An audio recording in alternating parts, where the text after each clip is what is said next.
যা কিছু হয়েছে আমাদের আমলের জন্য। আল্লাহ পাক কোরআনের মধ্যে ঘোষণা করেছেন, মা আসাবা মিন মুসিবাতিন ফাবিমা কাসাবাত আইদিন নাস।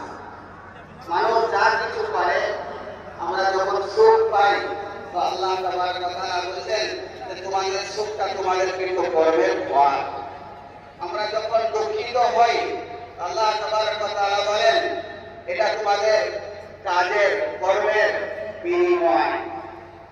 এজন্য আমাদের প্রত্যেকটা আমল, প্রত্যেকটা জিন্দেগির শাখা, প্রত্যেকটা আমাদের কর্মসূচি সঠিক হতে হবে।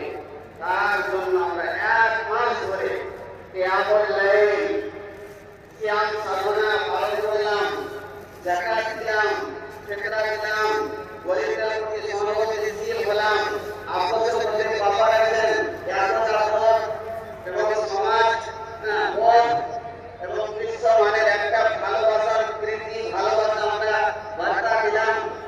এজন্যই